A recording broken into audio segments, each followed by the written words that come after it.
Hello,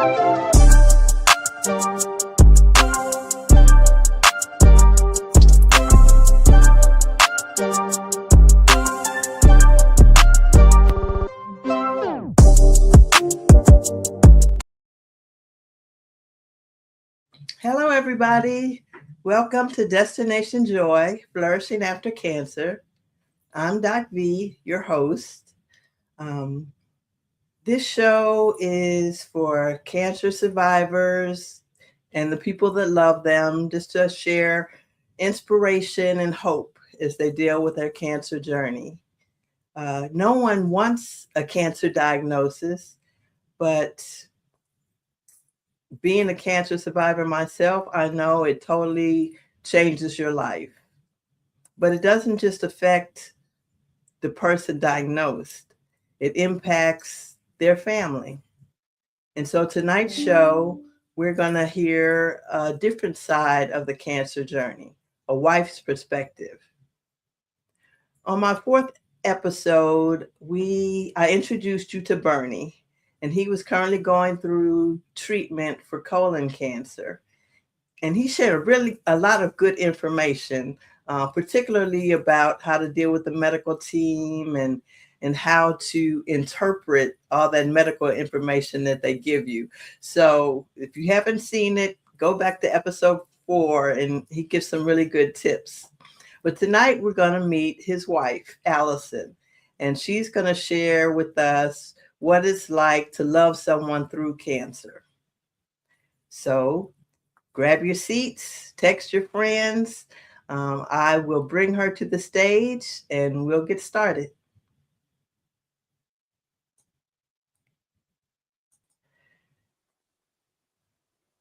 Hi, Allison. Hi there. How are you? I'm good. I'm good. Thank you so much for being here. We're excited to talk with you. Thank you. Glad to be here. So after Bernie's episode, I had so many people commented about you. They wanted to know your perspective. And so that's why I reached out to see if you would be willing to be on the show. Because I think it's totally different than the person that's been diagnosed. Mm-hmm. So tell us a little bit about yourself. I'm a 4th grade teacher. Bernie and I we just celebrated our 30th anniversary on Monday. We have 2 grown-ish children, 24 and 22, one of each, Madeline and Luke.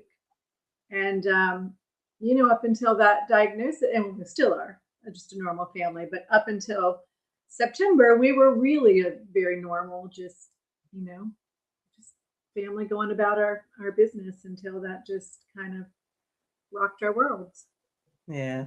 Mm-hmm. So no history in your family of cancer or anything? Well, Bernie's adopted, so I don't really know his history. His biological parents. No, I have had family. My father died of cancer, so I've been through the cancer journey before, not obviously as close. He lived a little further away, so I wasn't with him every single day. Like I am with Bernie. It's just a different perspective. I wasn't a caregiver in that sense, like I am now. And I'm not really a caregiver. I don't really like that term either. I mean, I'm just his wife, and I happen to, need help him out sometimes. Right. But he's doing really well. So it's, we have some long late nights and some long days and doctor's appointments and things like that. But right. But even those, we really try to make the best of. I mean, we usually at least grab some lunch or do something while we're out. Make it a date day, even if it is at the hospital. Okay. Well, you said you're a teacher, so you're off during the summer. So you've been going with them to appointments?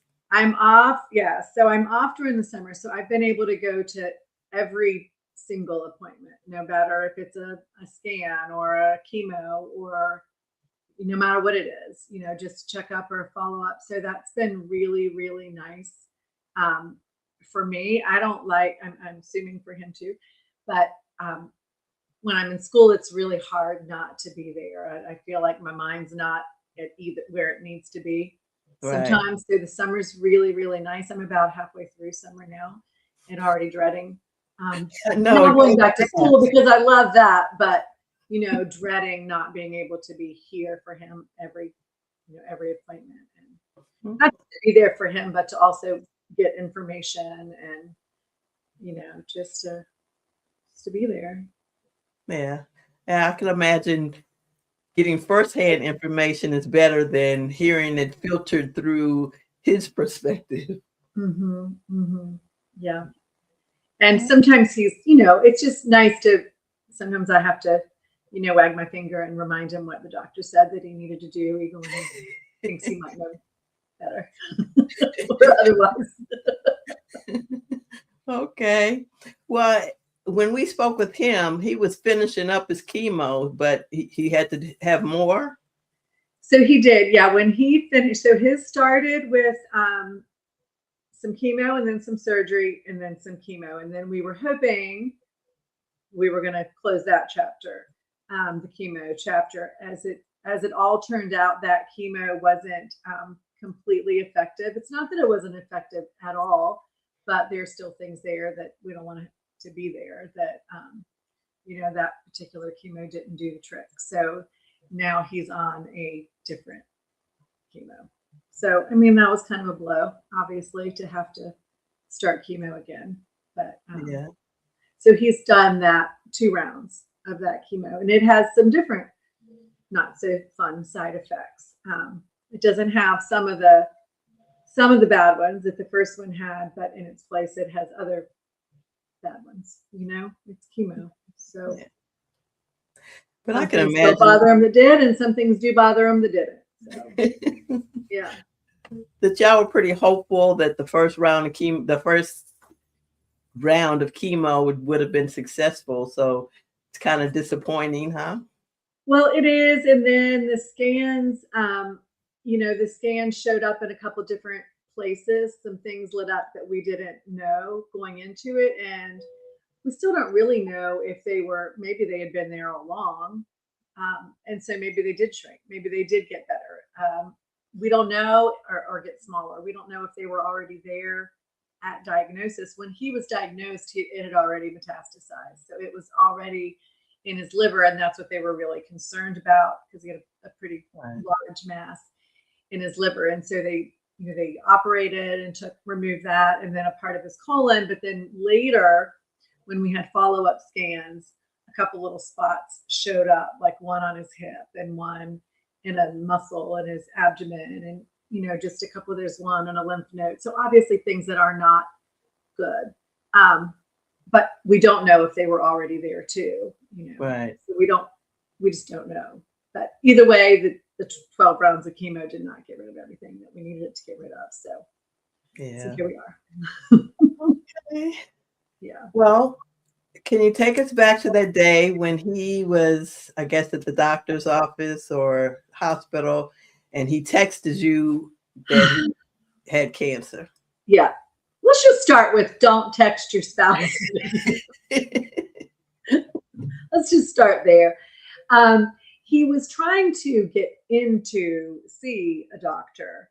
But in the meantime, before he could actually get there, things just got a little worse. And finally, when they couldn't make the appointment for the colonoscopy, the doctor just said, just go to the ER, just go to the ER and they'll do something there. They'll do a scan or whatever. So rather than starting with the colonoscopy, they started with a scan, which immediately showed this mass in his liver, which led them to believe this would be great if it was just something that happened to be in your liver, but chances are it's secondary cancer to a cancer that's probably somewhere else, meaning that not only do you probably have cancer, but it's probably already spread. So yes, that's the text that I get on my Apple Watch teaching 4th grade math. So that was a terrible, just traumatic day. So I just, I just left. I just grabbed my principal and the other 4th grade teacher, whoever I grabbed, and said, I'm out of here, figured out. And I think I got to the PET scan right about the same time he was coming out of it. So I wasn't there, when he went in, but I was there. Of course, you don't get any answers at a PET scan anyway. Right. Because that's the other part of scans and cancer is the waiting for everything. The waiting. Right. But to backtrack, when he was at the ER before he was sent for the scan, or when those scans came back, now I'm confusing the time, but basically the nurse just kind of slipped up and said, oh yeah, you have cancer. I think she thought maybe he already knew. I'm not even really sure how that came out, because anyway, she said, you have this and you're going to need an oncologist and here's a card. I mean, that's basically how that went down. Anyway, so that experience wasn't great, but since then, every healthcare worker that we have encountered has been amazing. I mean, from the nurses to the doctors to the residents, the anesthesiologists, the custodial staff. I mean, every single person, the receptionists, they have been truly amazing, just every step of the way. Okay. Well, so who did you call? Who was the first person that you told? Who was your support? Who do you go to?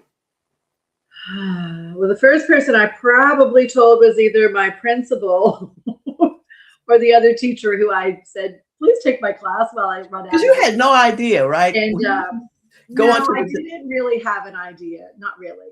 I mean, he had been having some symptoms of just strange things, which is why he went in the first place. And I guess somewhere in the back of my mind, I kept thinking, this could be, really bad. But then you just kind of live in denial. Like, you don't go there until you're forced to go there.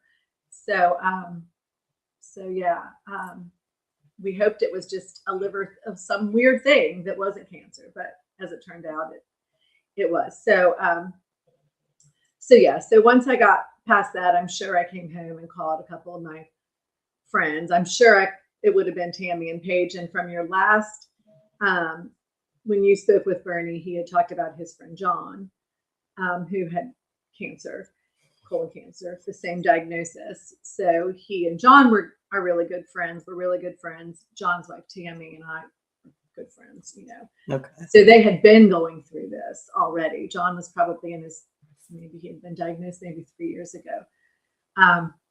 So of course we called them and they came over and as thankful as we were that they're there to talk to us, it also, it hurt us to have to tell them and it hurt them to have to hear it. And of course they don't want anyone to go through that, Right. And then what are the chances? Here we are, like just a numbers game. Out of 4 of us, 2 of us are sitting here with colon cancer. What the heck? Why? How are your best friends going through the same exact thing? But they did, and they went through it together for a while. I mean, they went to their treatments together. Okay. And misbehaved and carried on, and got themselves in trouble. Probably separated by the nurses. but yeah, they were. So we are very fortunate there. We have a huge group of friends that support us. I have some wonderful, wonderful friends. So after he got diagnosed and you saw doctors and you scheduled, they made a treatment plan. Mm-hmm. And all of that takes time, as you know, like you're just, so we finally go and we get the colonoscopy and the doctor says, we're going to send this to pathology. But I can tell you that that's what this is. I've seen enough of it. He wasn't trying to even really give us any hope that it wasn't that. But to me, that was at least some little thing to cling on to, like, well, then I'm not telling the kids yet. I always had a reason to not tell the kids. Like, I'm not telling the kids until this test comes back, or I'm not telling the kids until we have this plan, or I'm not telling the kid. And then finally, like, okay, I'm going to tell the kids, which was still the very worst of it all, really. Like, that's what I dreaded. Yeah. And I know that time was probably the longest wait ever just to find out everything. Yep.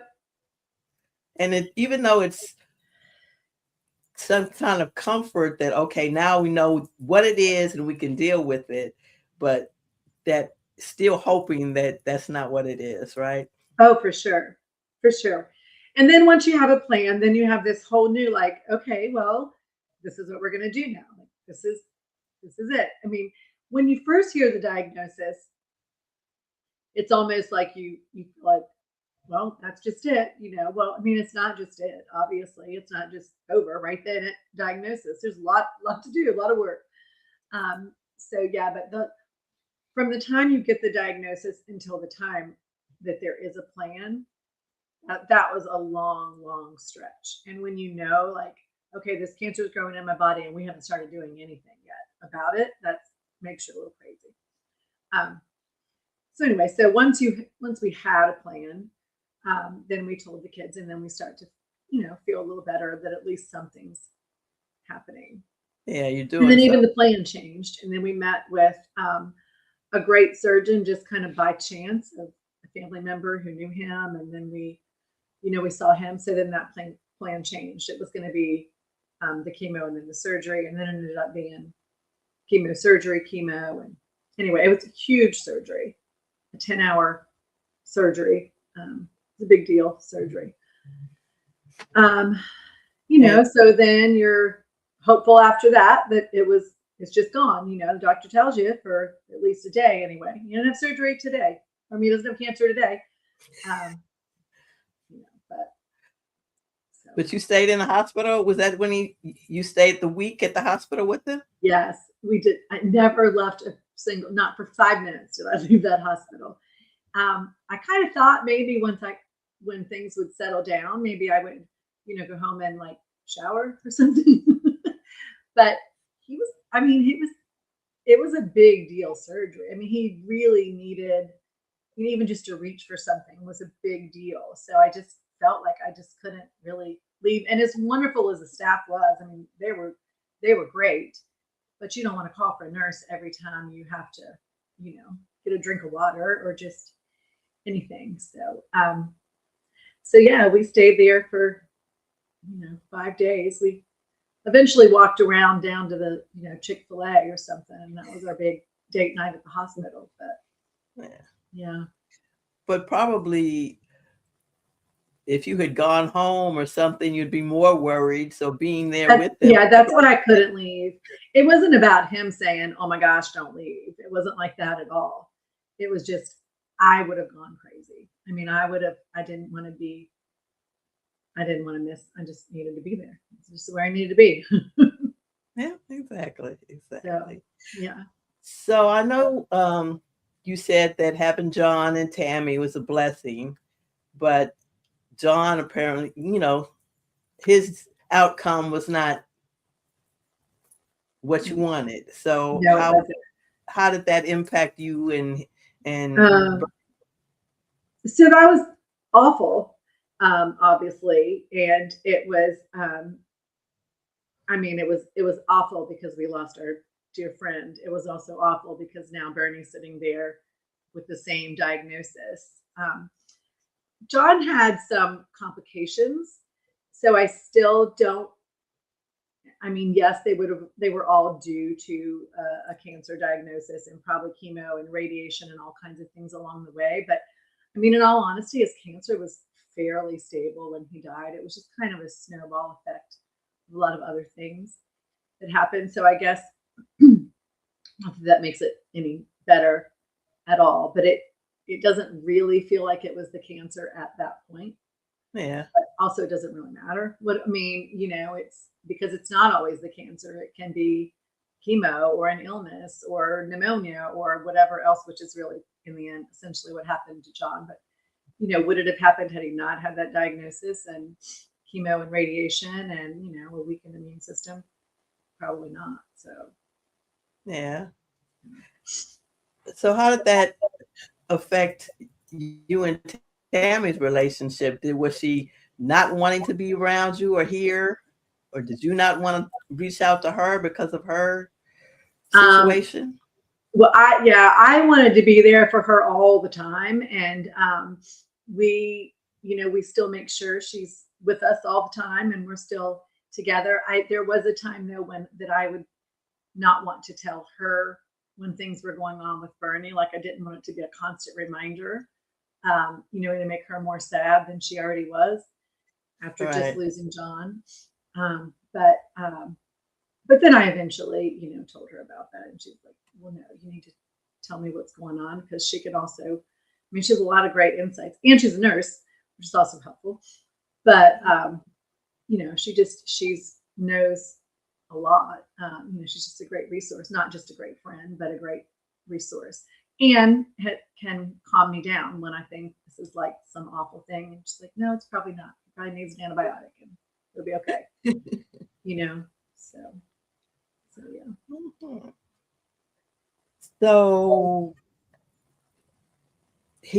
Barney had told us that the kids were really upset when y'all told them, and Mhm. that they gave him hugs, and he felt like, oh, they really love me, which of course I know they do. But Yes. how are they dealing with all of this after all the treatment and everything? Yeah. So once we told the kids and got that out of the way, it really was a huge relief. I mean, I just kind of felt this weight lift off of our shoulders. Like it was terrible in the moment. But then, by the next 30 minutes or so, we were already making horribly inappropriate cancer jokes So and, laughing it off. And that's kind of what we do. I mean, it really is the only way that we can really kind of cope and get through it. So not to say that nothing has changed. Of course, everything has changed.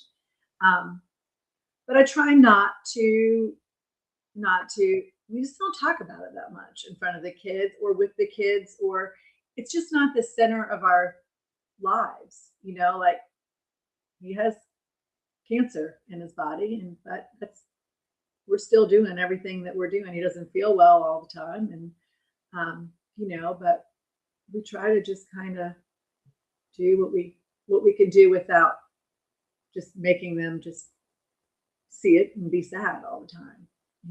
yeah, And sometimes he puts on a game face a little bit, probably better, when the kids are around, and tries to kind of rise to the occasion even when he doesn't feel like it or feel well. But so far, um, there really haven't been too many. Really, the kids haven't seen too much, I guess is what I'm trying to say. They haven't really seen some of the hard times where at night, or when he gets sad, or when his stomach's hurting, or his butt, or whatever it is at night. They're not a part of that usually. So yeah, so yeah. I mean, I have a tendency to probably sugarcoat things a little more than I need to around the kids, but I don't even know that it's sugarcoating as so much as why just we don't have to think about the doom and gloom of things. There's always something to be positive about, something to be grateful for, something to smile, laugh, and okay. just gotta So y'all pick it up. all are living. The whole family is living with cancer, Yeah. basically. Yeah. Yeah, and my daughter is actually back home now. She had been out of the house for about 3 years, but for whatever reason, maybe it's a God thing. She's here now and moved back in, and my son just lives down in the little guest house on the property. So we're all pretty much here. Yeah, all the time. So Bernie was saying that you are who he can tell all his horror stories to, all the poop problems and all of that. So don't you get tired of hearing that, or would you prefer him not to tell you that? No, I don't. We do talk a lot about poop.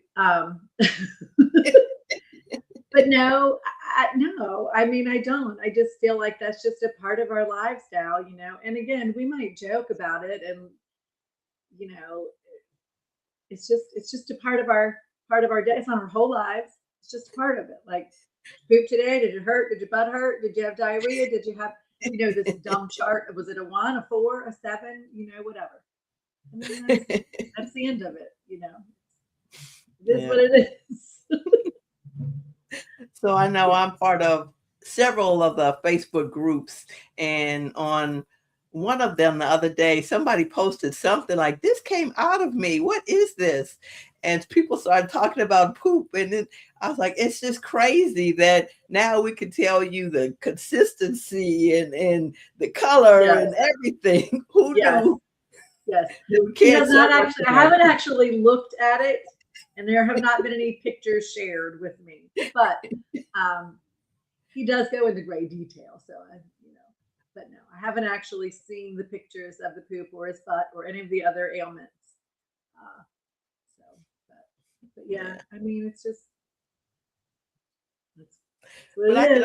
imagine that, like when my kids are sick, my daughter has a chronic illness. And so when she's in pain and going through some things, it just really hurts my heart. I wish I could take it from her and be the one that's sick. So I'm Yeah. assuming that you probably feel that I too mean, sometimes. that really is the hardest part of it all, just the feeling completely helpless. At night when I can hear him in the bathroom or when I know he's in pain and there's just not a thing I can do. That really is the hardest part of it all. So I just lay there and cry and pray, and that's what you do. Yeah. Yep. So I know I'm a woman of faith. So do you reach out to God and pray, and All the time and cuss and yell and ask questions. And, is that yeah, important to you all? very much so. Yeah, yeah. Um, I'm not. I don't know how I would. I've been through a lot of other things. Not just with cancer, but I've lost both my parents and a sister and a nephew. Like I'm no stranger to hard times. Um, and I don't know how without faith, honestly, anyone does it. to be honest with you. So yeah, I mean that's a huge role. I don't know that I could keep it together, honestly, without that.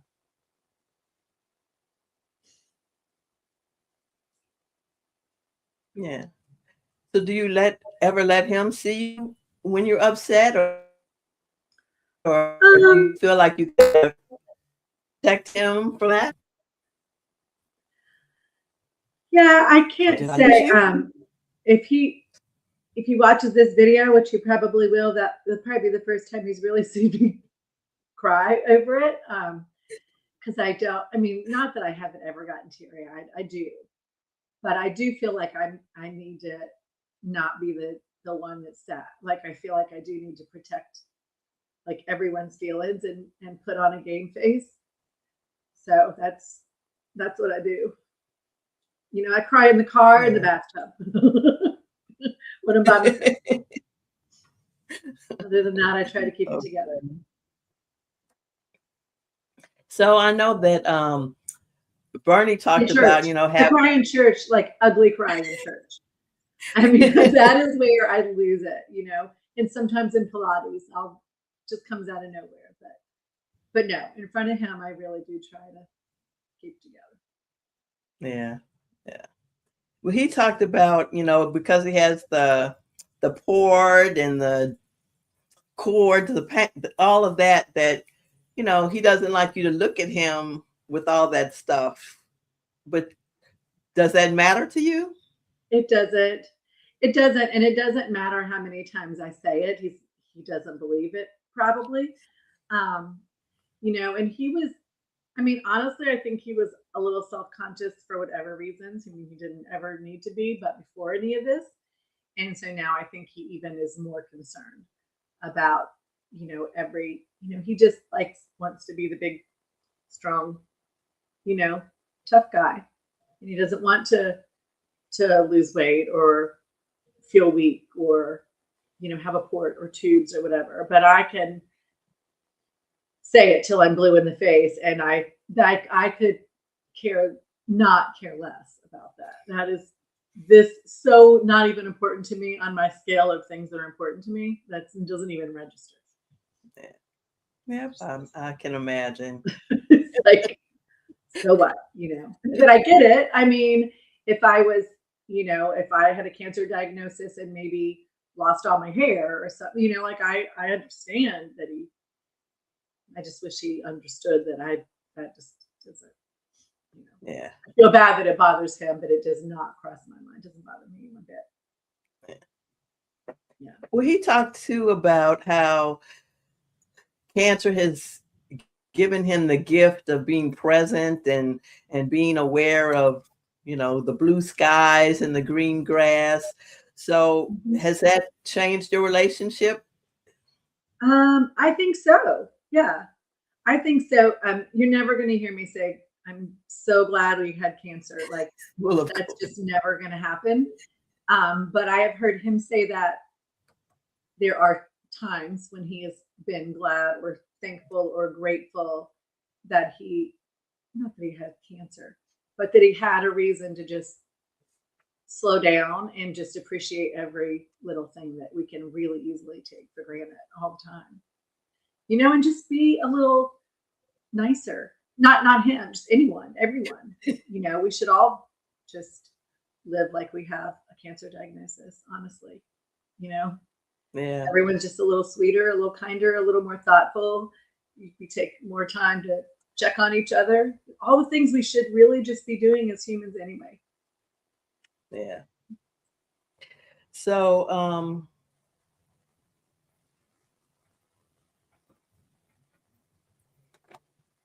who did cancer make you become? Like some people say, I had to become like his mother or whatever. Has it changed? No, no, he has a mom. He doesn't need another one. Um, I mean, I can't say I'm not going to say that it hasn't changed me, but I don't feel like it has changed my role. I just still feel like his wife, like his best friend. I don't feel like a nurse or a caregiver, or I don't feel like any of those things. I mean, I do those things, but that's because I'm a wife. Like that's what I'm supposed to be doing. The for better, for worse, sickness and health. That's real. you Yeah. know, um, it's never even occurred to me to not to do anything other than just be there and be present Yeah. and listen and be patient and yeah, I have to be a little more patient, I think, than I sometimes was or would like to be. Because he can be a little more irritable too. Like he's in pain, like he doesn't feel well, Right. but for the most part, he really puts on a game face and he does everything. I mean, we went out to dinner for our anniversary. God willing, we're going to go out on the boat, for the 4th of July, even though I think it's going to be 120 degrees here. So we try to be really as normal as we can be. We just sometimes we can't. Like today, it was not a great day. He was tired and he just kind of laid around and slept all day. Yeah. So it's just day to day. You just don't know. Can you plan for the future, or does this just keep you stuck here? I get nervous sometimes about planning for the future. But I still think at the end of the day, you still do it. You still just have to do it. And if your plans change, your plans change. Right. But yeah, I mean, we can all plan for the future. No one knows what's going to happen to us. Exactly. Tomorrow's You not know, promised to anyone. yeah. I had a plan to do something with my mom 2 weeks, and after she died, we had a plan. We didn't know she was just going to die in her sleep when she was 59 years old for no reason. You don't know those things. I guess when you have a cancer diagnosis, it becomes a little more clear. Like, he jokes about buying green bananas, but it's not funny. But that's how we are. But yeah, I think sometimes I get nervous about making the plan, but then you just make the plan. If the plan changes, plan changes. Exactly. But I think it's important to keep living, living your life and doing the things that you want to do. mhm, yeah. Yeah. Mm. So For anyone that's listening today that has a spouse who's recently diagnosed, what would you tell them? What would you want it to hear? I would I would say that you definitely need to feel all the feelings, and it's okay to be sad, and it's okay sometimes to cry and feel just angry and hopeless, but don't stay there. Just don't, like, you just get mad and sad, and then you can't stay there. Yeah. You no matter what. I'm sorry. It's okay. There is always, always, always in the worst day, there's always something to really be grateful for. Always. And so that's what I do. I look for those things. Um, Long time ago, before cancer diagnosis, before anything, I think it was Oprah Winfrey or something I was watching. There was some book about this gratitude journal. No. Basically, all it was literally before you go to bed every night, write down 5 things you're grateful for. It seems so small. It truly changed my life. Like years ago, before we even had all of these things, back when we had what seemed like the perfect lives. So your things that you're grateful for change, but there is always something to be grateful for at the end of each day. Even if it was just, my McDonald's French fries were so good today, like they were just salty and hot and crispy, whatever. Doesn't matter how little and how stupid it is, you can find something to be grateful for in the worst times, always. Yeah, exactly. So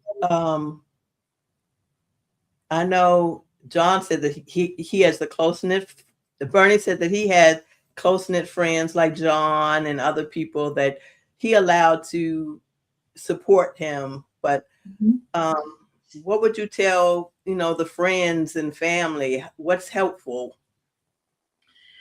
So the one thing you have to do is accept the help, which I'm not really always good at practicing what I preach, but everyone wants to help. Everyone, whether it's bring a meal or, just anything, whatever it is, sit and talk, go out, whatever it is, people want to help.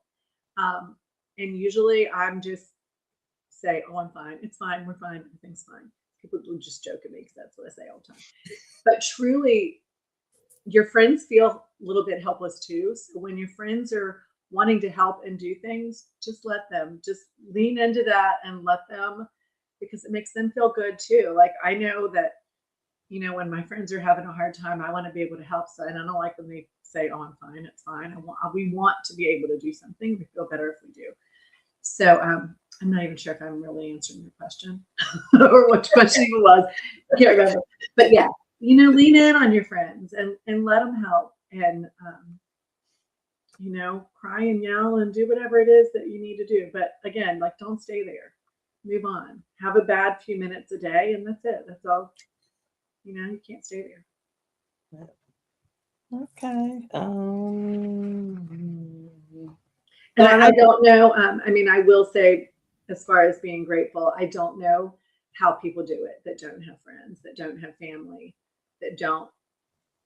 If there's just nothing else to be grateful for, it's that we go to the hospital and we see people that are just there alone all the time, alone, and not remotely as in good of shape that Bernie's in. Like people that I don't even know how they got there, and there they still are, getting there and doing these treatments alone. And that is that's a different kind of sadness that I don't know how they do it. But I know that no matter what, he'll never go through that. He'll never be alone. Yeah. Okay, so we have a few comments that I want to bring up. Thank you for sharing. You are so strong. Do you think of yourself as strong?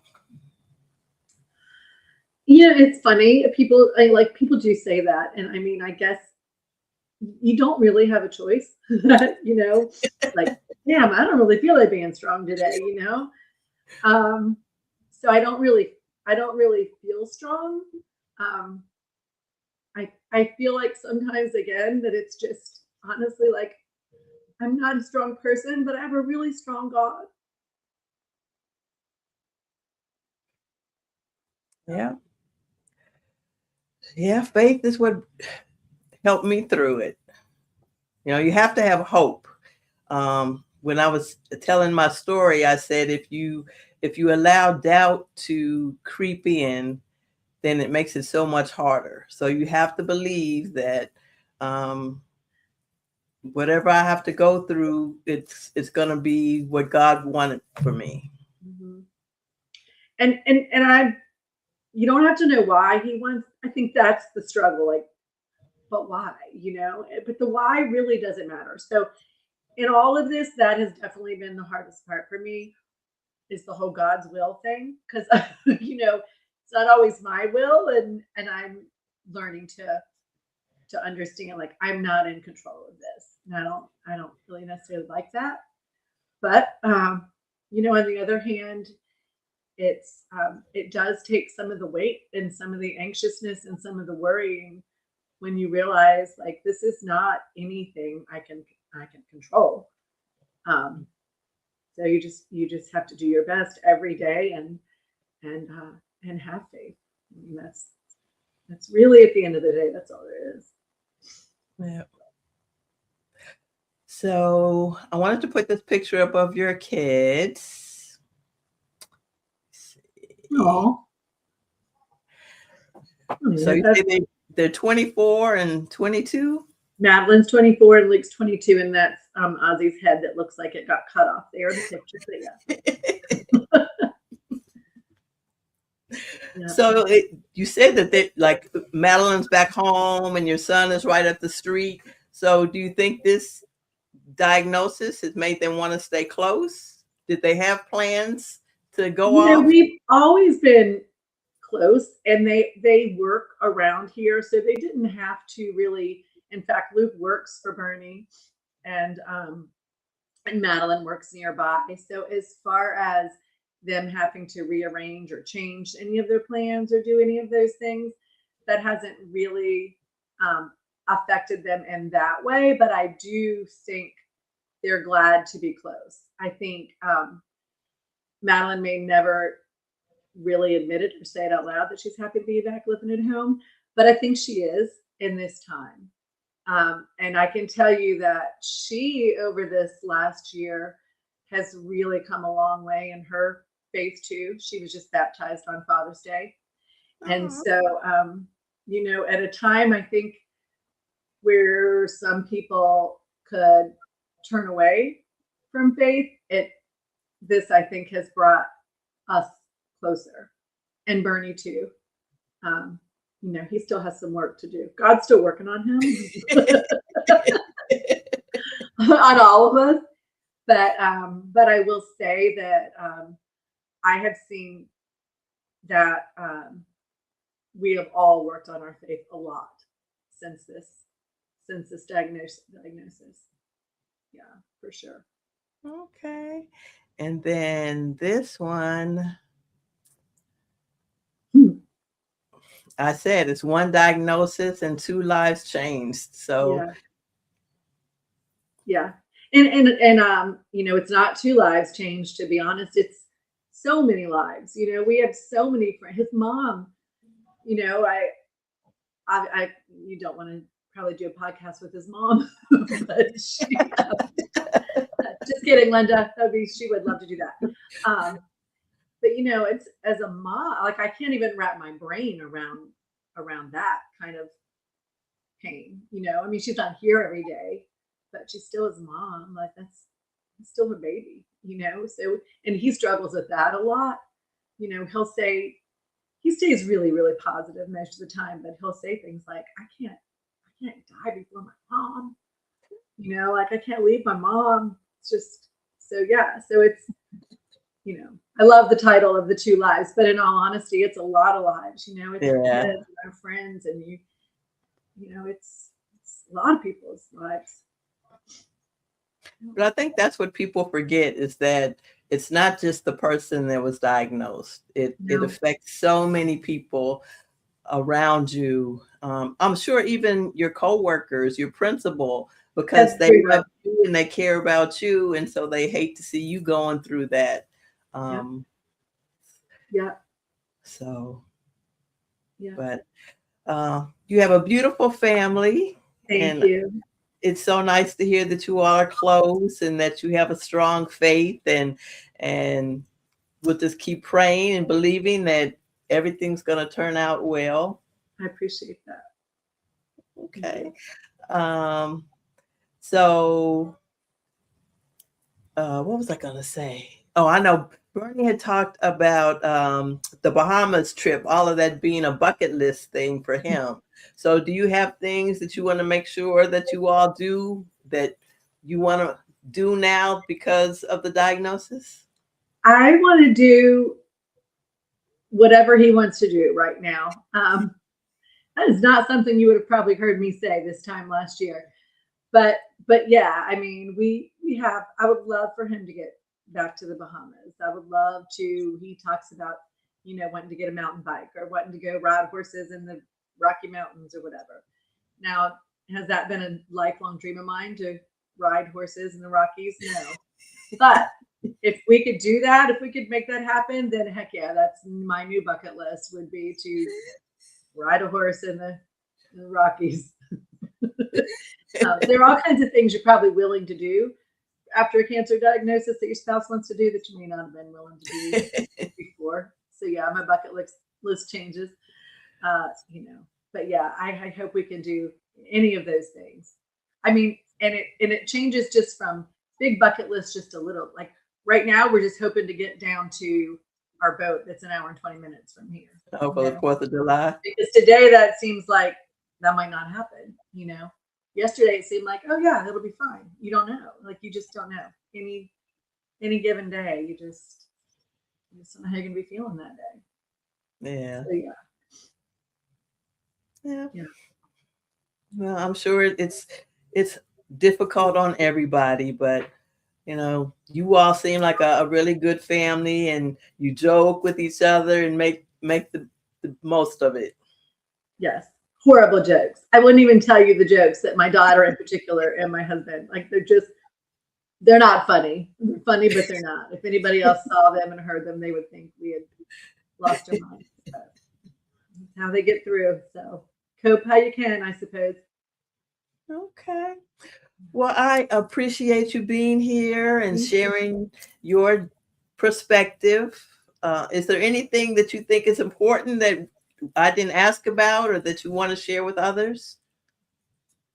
Gosh, I'm probably going to think of a million things once we close this podcast down. But I can't think of anything else right off the top of my head. I mean, other than just appreciate every single day, and on the good days, do the things, and on the days when you don't feel like doing the things, do the things anyway if you can.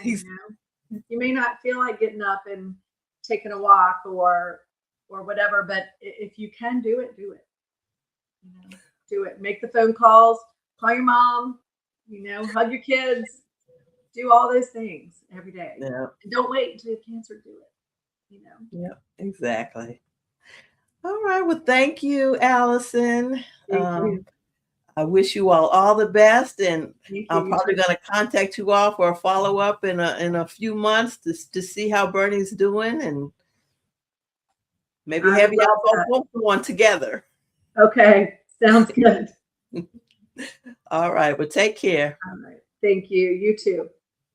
Bye-bye. Let me. Well, thank you all for joining us for Destination Joy. It was a different perspective, a lot of tears, a lot of faith.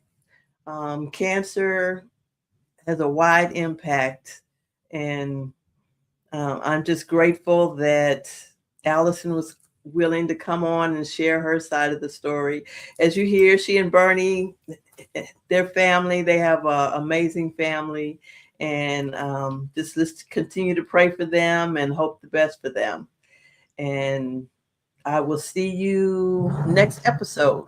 Don't know when that'll be, but I will post it. I have guests lined up.